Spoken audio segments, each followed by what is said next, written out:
বিটিভিতে সরাসরি সম্প্রচার করা হবে শেখ হাসিনার মামলার রায়। সেই রায়টা কি?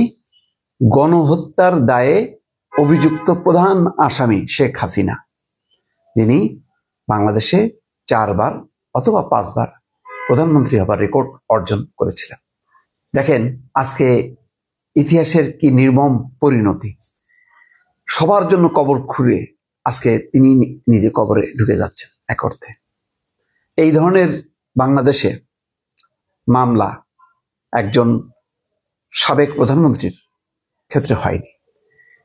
বেগম খালেদা জিয়ার বিরুদ্ধে যেটা একটা কল্পিত মামলা আনা হয়েছিল, সেটা দুর্নীতি সংক্রান্ত, যেটা একেবারেই ধোপে টেকে নাই। সেইটা 3 বছর ওইটাকে বাড়ায় দিল উচ্চ আদালত মহা খুশিতে 10 বছর। তো সেটা তো দুর্নীতির মামলা, হত্যা মামলা না, গণহত্যার মামলা। পৃথিবীতে সবচেয়ে ঘৃণিত যে সমস্ত হিটলার, মুসলিনি, তাদের বিরুদ্ধে যেমন গণহত্যার অভিযোগ আছে, ঠিক সেই কাতারে এই যুগে এক শেখ হাসিনা, আরেকজন হচ্ছেন ইসরায়েলের প্রধানমন্ত্রী নেতানিয়াহু।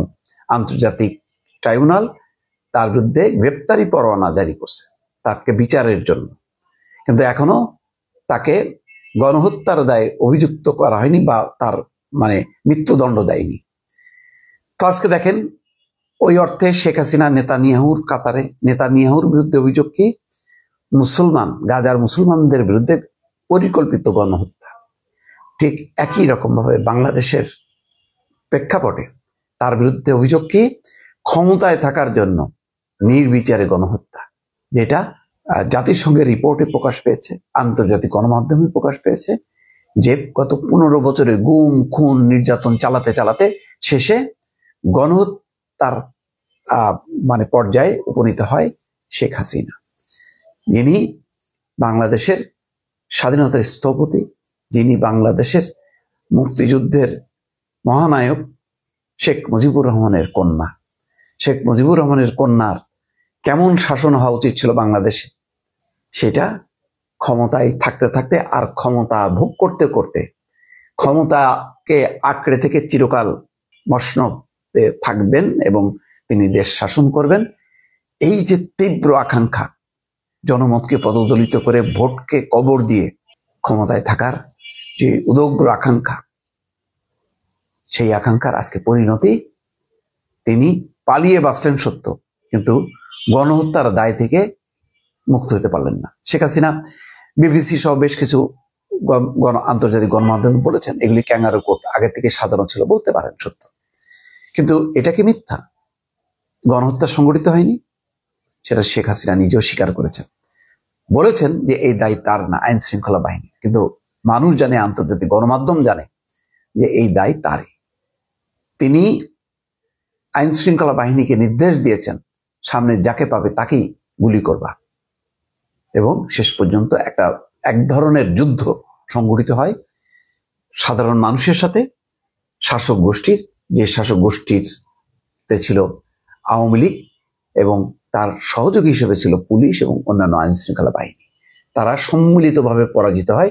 পরে সেনাবাহিনী বিষয়টি ট্যাকেল করে, জনগণের পক্ষে অবস্থান নিয়ে পরিস্থিতি সামাল দেয়। শেখ হাসিনা পালিয়ে যায়, কিন্তু গণহত্যার এই দায়ে সবার দাবি ছিল তার বিচার করতে হবে। সেই বিচার আজকে হয়েছে বাংলার মাটিতে, এবং সেই বিচার শেষে রায় এখন একদিন পরেই। এই রায়কে ঠেকানোর জন্য বা এই রায়ের প্রতিবাদে বিভিন্ন স্থানে বোমাবাজি হচ্ছে, ককটেল হচ্ছে, কোনো কোনো ক্ষেত্রে প্রাণহানি ঘটেছে। কিন্তু এতে করে কি মামলার রায় প্রভাবিত হবে? এর ফলে কি মামলার রায় বন্ধ হয়ে যাবে? বন্ধ হবে না। বাংলাদেশের ইতিহাসে সবচেয়ে ঘৃণিত, পৃথিবীর ইতিহাসে যে সমস্ত স্বৈর শাসকদের চরম শাস্তি ভোগ করতে হয় গণহত্যার দায়ে, সেই দায়টা পড়ছে শেখ হাসিনার কাঁধে। সেই দায়ের কারণে তার এত বড় ঐতিহ্যবাহী একটা দল বাংলাদেশ আওয়ামী লীগ আজকে ছিন্ন ভিন্ন হয়ে গেছে। অস্থায়ীভাবে তার সাংগঠনিক কার্যক্রম নিষিদ্ধ, এবং সেই দল নির্বাচনে অংশ নিতে পারবে না। এই যে পরিস্থিতি, এই পরিস্থিতির জন্য দায় কার? দলকে ধ্বংস করা, দলকে আজকে ফ্যাসিস্ট একটা দলে রূপান্তর করার দায় যেমন শেখ হাসিনা, তেমনি গণহত্যার দায়ও শেখ হাসিনা। এর থেকে রেহাই পাবে না। দেখেন আজকে সে তার মানে প্রতিদ্বন্দ্বীকে নির্মূল করার জন্য বেগম খালেদা জিয়াকে শুধু দণ্ডিত করেনি, তাকে পরপর 2টি নির্বাচন থেকে বঞ্চিত করছে, 2018 এবং 24। কারণ খালেদা জিয়ার সাথে শেখ হাসিনা লড়তে ভয় পায়, তাই ছলে বলে কলে কৌশলে তাকে দণ্ডিত করা হয়েছে এবং দণ্ডিত করার জন্য তাকে নির্বাচন থেকেও তাকে বাদ দেওয়া হয়েছে। শেষ পর্যন্ত তিনি বাঁচতে পারলেন? তিনি কি নিজেকে রক্ষা করতে পারলেন? তিনি তো নিজেকে রক্ষা করতে পারেননি, পুরো দলকে একেবারে সাগরের গভীরে তলায় দিছে। এটা থেকে আর কোনো কবে উঠবে কবে দাঁড়াবে তার কোনো ঠিক ঠিকানা নেই। আজকের কোথায় শেখ হাসিনা যে এরশাদ বিরোধী আন্দোলনের গণতন্ত্রের নেত্রী ছিল, সেই মানুষটা পরিণত হলো একটা ফ্যাসিস্ট নেত্রী হিসাবে। বাংলাদেশে যেখানে ভোটের মানে সমাধি হয়ে যায়, কবর হয়ে যায়, সেই দেশ আর গণতান্ত্রিক থাকে না, সেটা হয় স্বৈরতান্ত্রিক দেশ। এবং সেই স্বৈরতান্ত্রিক দেশের প্রধান ছিলেন শেখ হাসিনা, যেখানে কোনো জনমত নাই, ভোট নাই, কিন্তু 5 বছর পর পর নির্বাচন হচ্ছে এবং তিনি ওই উত্তর কোরিয়ার শাসকরা যেভাবে নির্বাচিত হয় বা চীন রাশিয়ার শাসকরা যেভাবে নির্বাচিত হয়, তিনিও সেইভাবে নির্বাচিত হচ্ছিলেন। বড় লজ্জার, বড় মানে মুক্তিযুদ্ধের কথা বলা হয়, মুক্তিযুদ্ধের আকাঙ্ক্ষাটা হচ্ছে গণতন্ত্র। সেই গণতন্ত্রকে কবর দিয়ে তিনি মানে ক্ষমতা থাকতে চেয়েছিলেন এবং দুঃখজনকভাবে বাংলাদেশের মানে সুশীল সমাজ, সাংবাদিক, বুদ্ধিজীবী এবং তার দলের রাজনীতিকরা সেটা মেনে নিয়েই তাকে ওই মুক্তিযুদ্ধের দোহাই দিয়ে তাকে ক্ষমতায় থাকার ব্যাপারে সহযোগিতা করে গেছে।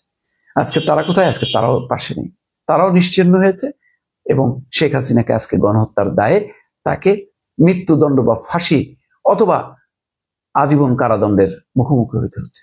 এটি হচ্ছে ইতিহাস, বড় নির্মম। ইতিহাস কাউকে ক্ষমা করে না। আজকে শেখ হাসিনার বেলায় সেটাই প্রযোজ্য হচ্ছে। দর্শক।